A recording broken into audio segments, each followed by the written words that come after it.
Well, hello everyone. Welcome back to my channel. My name is Ashley and this is Bliss Studio Hobbies. So for this video, we are going to do another true crime story. Today, we are going to discuss how one man's inability to manage his finances and greed led to tragedy and gained him the title the Candy Man, and how he became known as the man who killed Halloween.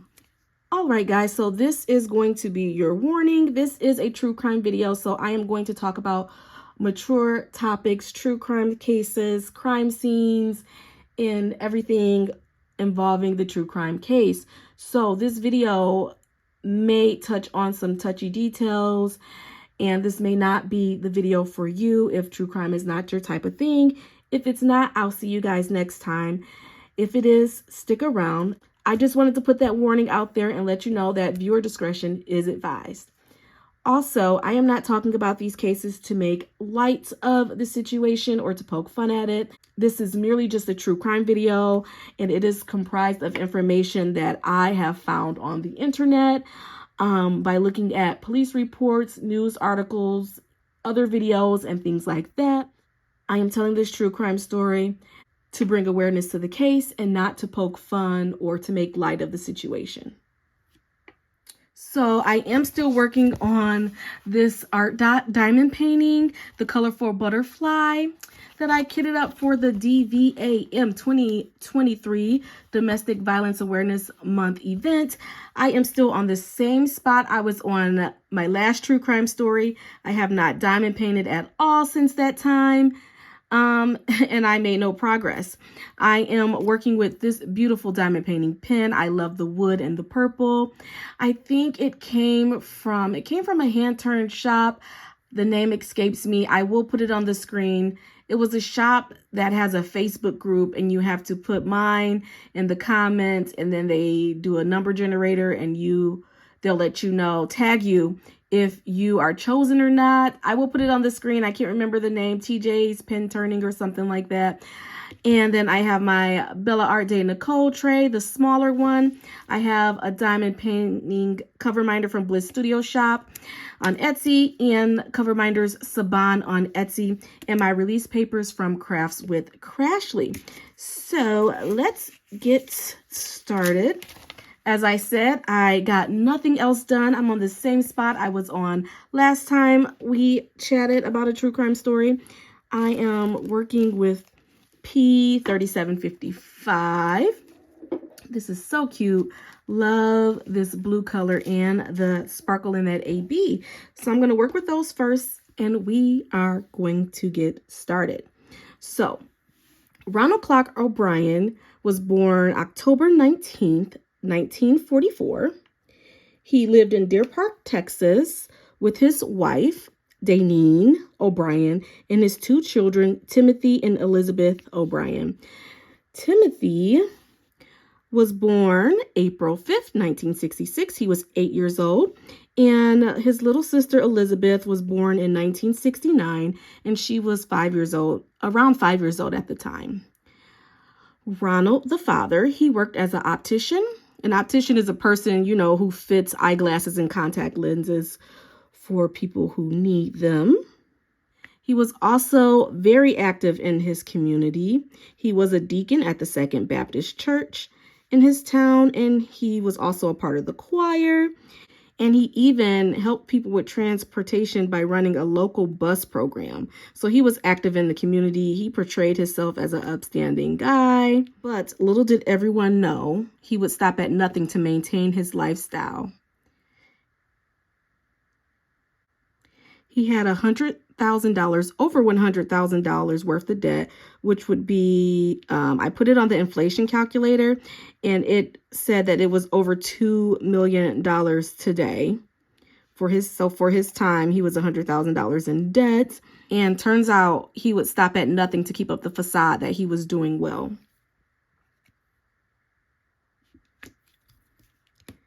So I just added this wax into my pen, so it is. When you have new wax in your pen and then ABs, they tend to be a little difficult. I should be using my wax, but I don't know where that is right now. So we are going to just keep going. So it's Halloween day. or Halloween night on October 31st, 1974. And O'Brien decided to take his two children, Timothy and Elizabeth, trick-or-treating. They went along with a neighbor of theirs and his two children. So it's Mr. O'Brien, which is Ronald, Timothy, Elizabeth, the neighbor, and his own two children. It was a rainy day, and they decided to go trick-or-treating in Pasadena, Texas, which was like a upscale suburban neighborhood where they had expected that they would get like the good candy. Remember those days? Like, I want to go to the rich neighborhoods to get the good candy. So that's what they did. But it was raining on this night, so they didn't like trick-or-treat for a long time. So they're enjoying their trick-or-treating and making the most out of it because, you know, it's raining. And they come to this house. At first, they didn't really know if they should go up to the house because it was decorated, but the lights weren't on. But they decided to go up to the house anyway to just double check and make sure no one was going to answer. So turns out it was taking the people at that house too long to answer the door. So the kids ran off with the neighbor, and Ronald stayed behind to see if they would, in fact, you know, open the door at this house. Because I guess they had been at a couple of houses and, you know, their lights weren't on, but they were handing out candy. So the kids ran along, and he stayed at the house to see if they would open the door. So then when he caught up with the group, he had 5 pixie sticks, 5 21-inch pixie sticks in his hand. And he told everyone that he got it from the house that they had ran off from that didn't open the door initially. So he said they eventually opened the door and gave him the 5 pixie sticks. They were the long 21-inch pixie sticks. You guys remember pixie sticks? You know that it's like the sugar candy and like the straw packaging, the paper straw packaging. It's like flavored sugar. It's like a colored powder candy, like flavored sugar. So then they finished trick-or-treating, and after they were done trick-or-treating, Ronald, he gave all the kids a pixie sticks, his 2 children, the 2 neighbors' children. And then when they got home, he saw one of the kids that he recognized from his church, and he gave the last and 5th pixie stick to that child, that little boy that he recognized from his church. So the 5 pixie sticks that he got from that creepy house that didn't answer the door, he had distributed to the 5 kids, right? So they get home, you know, they get ready for bed. The kids are still excited about, you know, trick-or-treating and all the candy that they got. So they're going through their candy and they want to eat a piece, right? Remember those days? And their parents said that they could choose 1 piece of candy before they go to bed. So when you had the option to choose 1 piece of candy, what did you guys choose? I always chose the Snickers because those were my favorite type of candies. I always chose a Snickers, the little fun size Snicker bars. What did you guys used to choose? But either way, they were able to choose 1 piece of candy. So Ronald, you know, reported that Timmy chose the pixie stick that he had gotten from that house, you know. So Timothy, he was trying to get the candy out of the little pixie stick straw, but he had trouble. You know, if you get that paper wrapper wet, that the sugar clumps together and you can't get it out, and it's very difficult. So that's what kind of happened to Timothy. So his dad helped him, Ronald. His dad helped him get the candy out of the wrapper since it was so difficult for him. And when he ate the candy, he's like, oh, this tastes kind of bitter. It's not that good. It's not sweet like it normally is. So then Mr. O'Brien, or Ronald, I'm going to call him Ronald from now on. Ronald gave him a sip of Kool-Aid to wash down the bitter candy. So it's like he gave him sugar to wash down his sugar, right? Because I'm telling you, that candy tastes like pure sugar. Alrighty.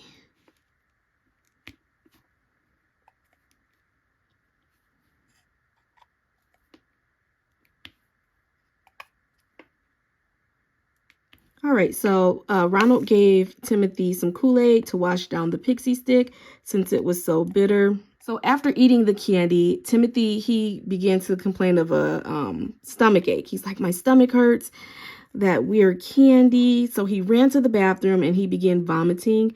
Shortly after he began vomiting, he also began convulsing. And Ronald told the police that he was holding him while he was convulsing, and then his body suddenly went limp in his hands. So he was vomiting, started convulsing, and then went limp. And then they called the emergency line to get help. So the emergency workers, they came, to help Timothy. They loaded him into the ambulance, and then they whisked him away into the hospital. But sadly, Timothy never made it to the hospital. He died in the ambulance before they made it. And this was less than 1 hour after he had eaten that candy. Timothy was only 8 years old at the time of his death. That is so sad. So sad. You're so excited about dressing up, going trick-or-treating, getting some candy, and then, it ends like this. We're going to do our next color. Hopefully I get quite a bit done today. Alrighty, so these are C's. All right. So now that this has all happened, the word is out that Timothy died from poisoned Halloween candy. Everyone knew that he had died from pixie sticks. So, fear struck the community. They all gathered together. They gathered all of their children's Halloween candy and turned it into the police. So the people in the community, in the Deer Park community, as well as all the surrounding communities, turned in the candy. No one wanted their kids to eat the Halloween candy because no one knew what was going on, or was it only the pixie sticks that was poisoned? Was it other candy? Who could do this to children? What was going on? So they all turned in their candy to the police station. And while they turned their candy into the police station, the police, they set out to collect all 5 of those pixie sticks that Ronald had reported getting, from that house. So, the 5th kid that Ronald recognized from the church that he gave the last pixie sticks to, his parents knew for a fact that he had gotten a pixie stick, So they searched for his pixie stick and they couldn't find it at first. So they panicked. They're like, oh my gosh, did he eat it already? Is he going to get sick? So they rushed in his room and they found him in bed, appeared to be sleeping, and he had a pixie stick in his hand. So, they are terrified. So they rush over to his bed and they see that the pixie stick in his hand appears to not be open. So they grabbed it. They saw that there was a staple at the top. It appeared to not be open. They woke him up and he woke up, and they asked him, did he eat any? And he said he didn't eat any of the pixie stick. He attempted to, but he couldn't get the staple off the top of the candy. So luckily he had not consumed any of the candy in that pixie stick. So the parents were grateful. They turned that pixie stick into the police as well as his other candy. And, that was a really close call. And they were really grateful that the kid couldn't get the staple off, or he would have eaten the pixie stick and maybe suffered the same, tragedy as Timothy. So because the community, they went into action really quickly, the word got out really quickly. No other children were harmed except for Timothy. So he was the only one.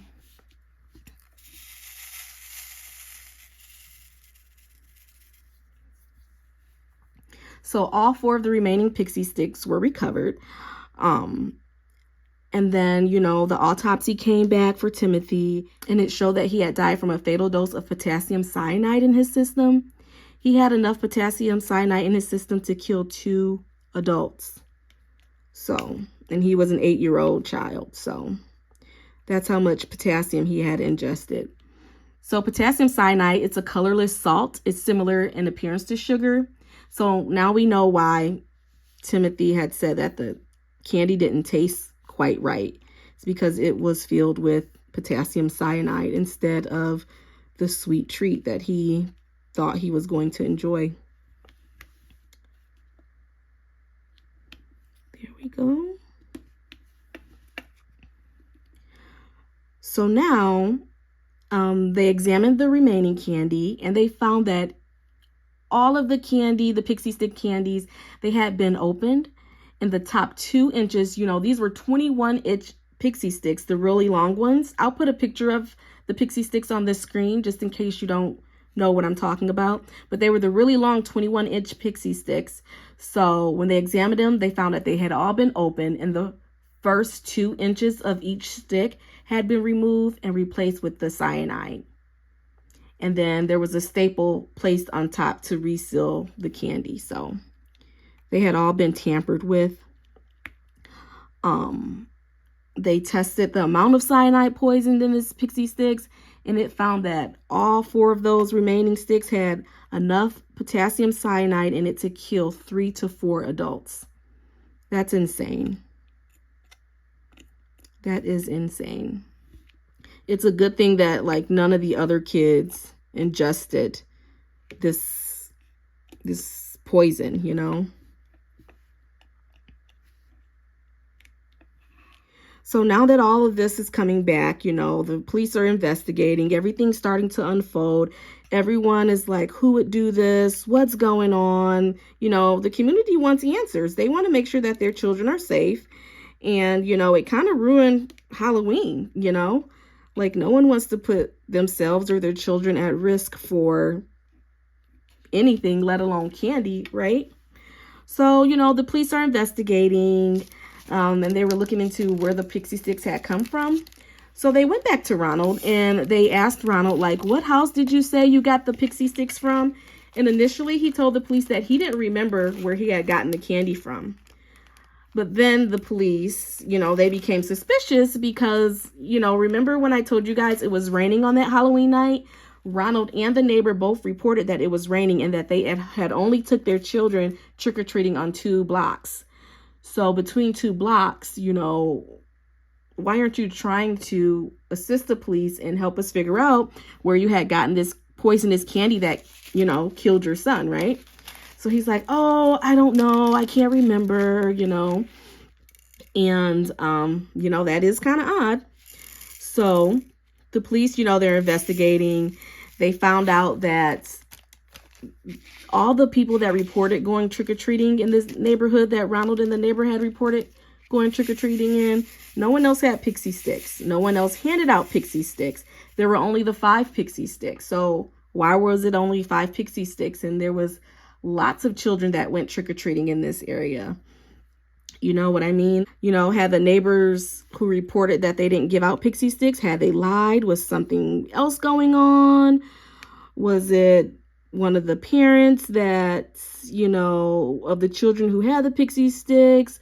Was it Ronald? Was it the neighbor? Who could do this? Who could do something so horrifying? So they walked Ronald around the 2 streets 3 times.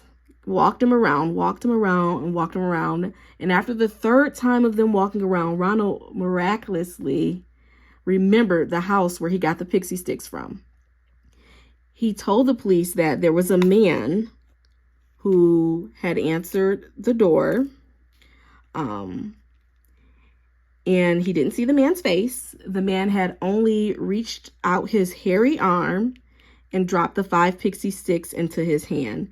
So he doesn't know who the man is. He didn't see his face. He only saw his hairy arm, and he gave him the 5 pixie sticks. He accepted the 5 pixie sticks and then distributed them amongst the children, you know. So the police, they continued on with their investigation. They found the man who owned the house. His name was Courtney Melvin. Courtney, he was an air traffic controlman at the airport. So he was quickly ruled out because he was at work. And, you know, there was over 200 people working at the airport that reported seeing him at work that day. He was at work during the time of the crime, so it could not have been him. And he did not get home that Halloween night until after 11 p.m. So there was no way he was the person giving out candy at his house. And also, he was the only man who lived in his house. The other 2 people in his home was his wife and his daughter. And the reason why they had turned the lights out is because they had ran out of candy. So during that time when Ronald and the neighbor reported going to the home, they said their lights were out because they had ran out of candy early that night. So none of them had given Ronald these pixie sticks that he reported receiving from that house. So, now the police is even more suspicious, and they're even more, suspecting Ronald of doing this because things just weren't adding up. Oh, we have more H's down here. And I think I missed a P. Let me get this P.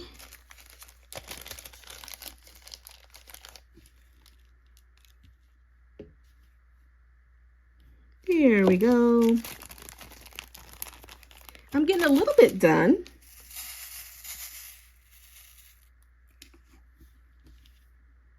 All right, so because Ronald O'Brien's story was not adding up, police began to investigate him a little more. They soon found out that he was over $100,000 in debt and that he had trouble holding a job.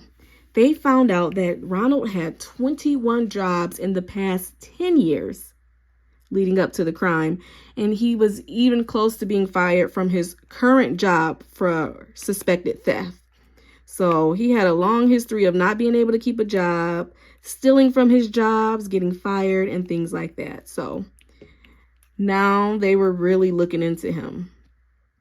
They continued, and they found out that he was about to get his car repossessed, and he had foreclosed on the family home. So he was really in bad financial trouble. So leading up to Timothy's death, they found out that Ronald had taken out several life insurance policies on both of his children. The most recent life insurance policy that he took out was a $20,000 policy on Timothy, and that was just a month before his death. Ronald's wife said that she had no idea that he had all these policies on their children. Like, she had no idea none of this was going on or anything, so.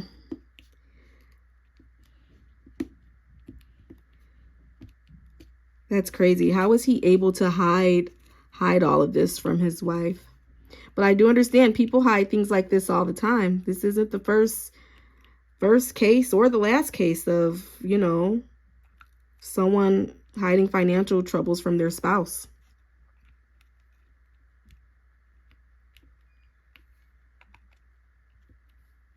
Ronald had a total of $60,000 in life insurance policies between his two children, and that's over $350,000, today. So he had a lot of money taken out for both of his children, and both of his children did get those pixie sticks. So I don't know. It's not looking really good for Ronald here. There was so much evidence against him. Shortly before Halloween, it was found that he visited a chemical supply store and he was inquiring about purchasing cyanide. The store did report that he had left the store without purchasing the cyanide because they told him that he would have to purchase 5 pounds. So, what was he going to do with 5 pounds of cyanide, and how was he going to hide that, So he did ask them about how to purchase less cyanide. But he did leave that store without purchasing any that day. So once they heard that and they knew that that's how Timothy had died, the police at this point, they knew that Ronald had turned what was supposed to be a fun night into a tragic one by lacing his own children's Halloween candy with poison to collect insurance money. And he even shared that poison candy with neighboring children to use them as collateral damage. Now that's sick.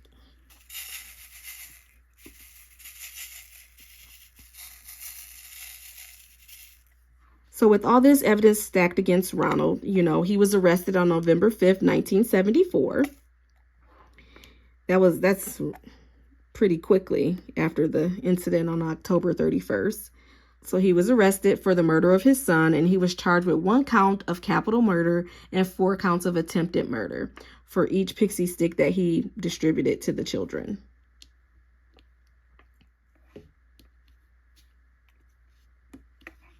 All right, I think we're done with the H's. I'm getting a little bit done, guys. I've been so busy lately that I haven't been able to diamond paint a ton, but I'm happy that I'm able to get a little bit of diamond painting done now.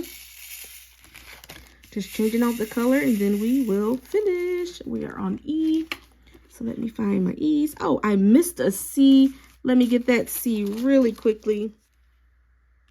Alrighty. So Ronald pled not guilty to all 5 counts and he maintained his innocence the whole time. He always maintained the fact that he did not do this. It was never found out where or how Ronald obtained the poison. So they never found out how and why, but with all the evidence against him, they were still able to, you know, convict him of the crimes.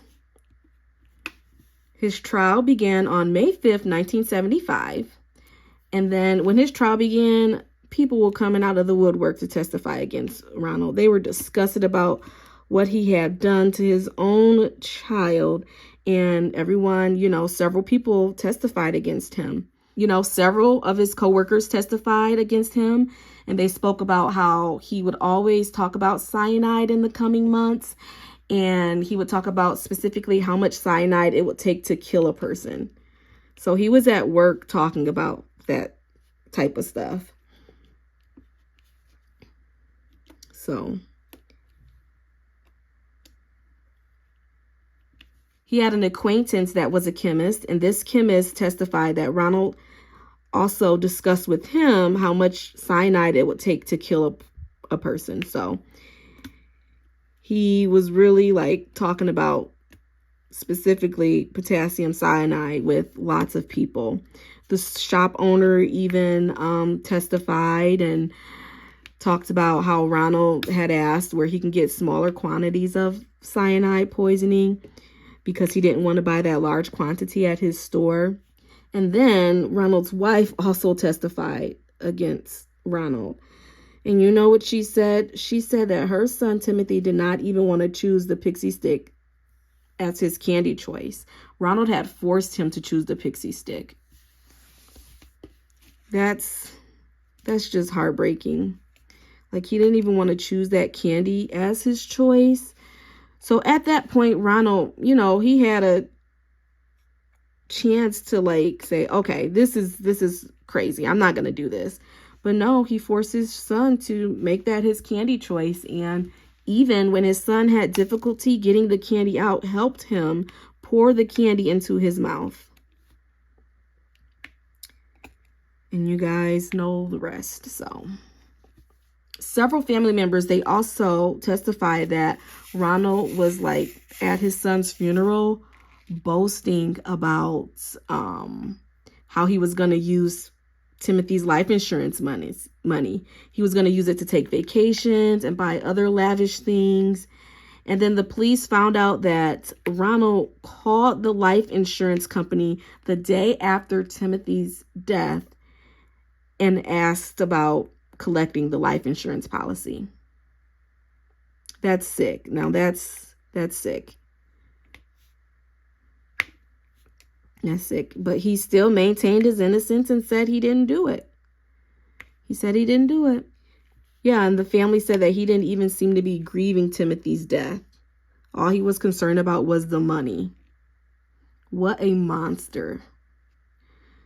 Ronald, he never owned up to any of the claims that he did any of these things. He simply used the defense that, you know, those urban legends depicting strangers who poison Halloween candy. So he stuck to that, like some stranger poisoned these pixie sticks and I did not do any of this stuff. So he stuck to that.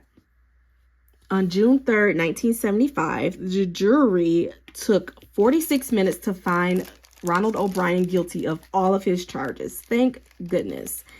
And then it took them another 71 minutes to sentence him to death by lethal injection. So that was a quick conviction and sentencing.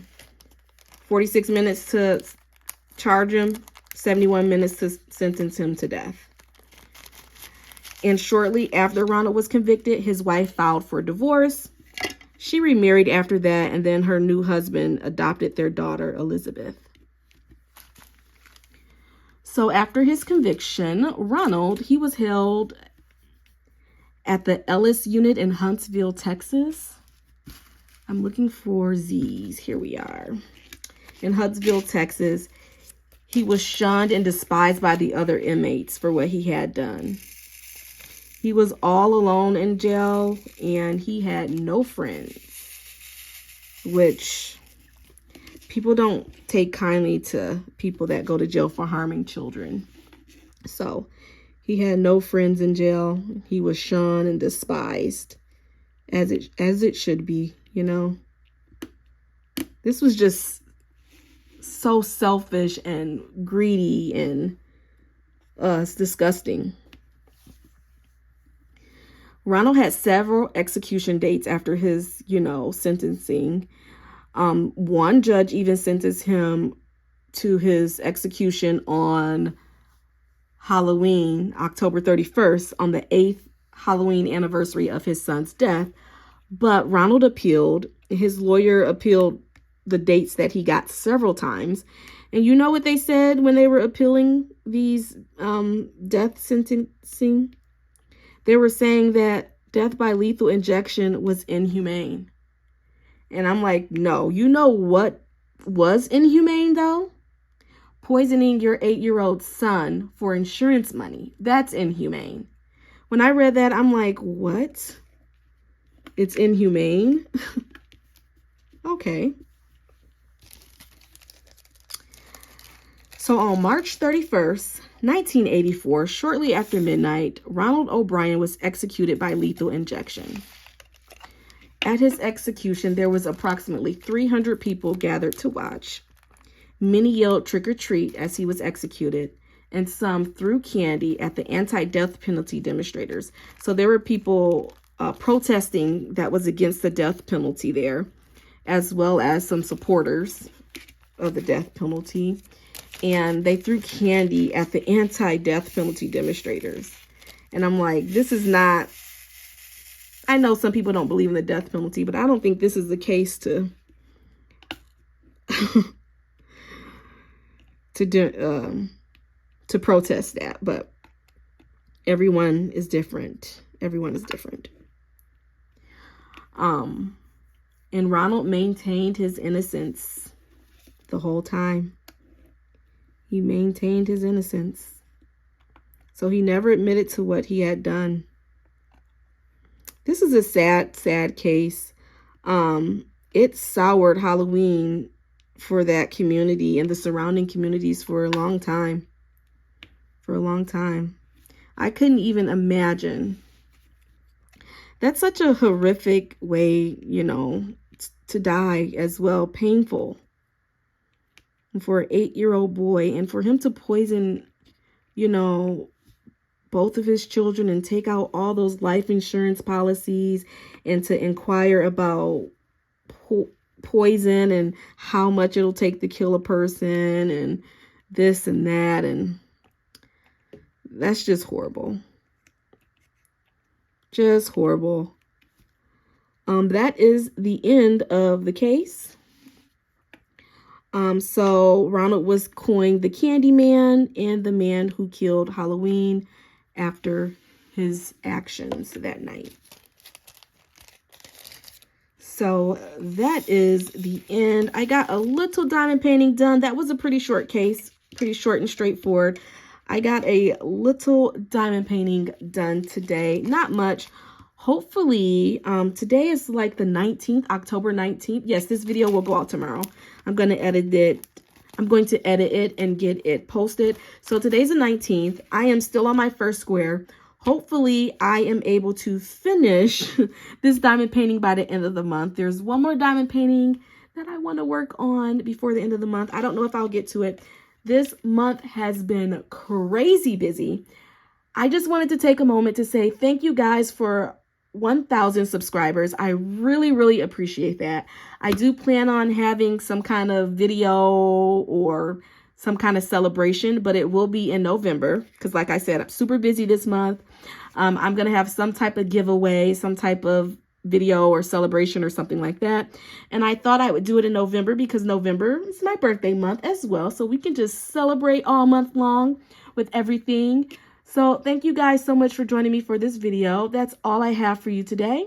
If you love diamond painting, crafting, and all things hobbies, make sure you like, comment, subscribe, and share my videos with a friend. Until then, I will see you guys in the next video. Bye-bye.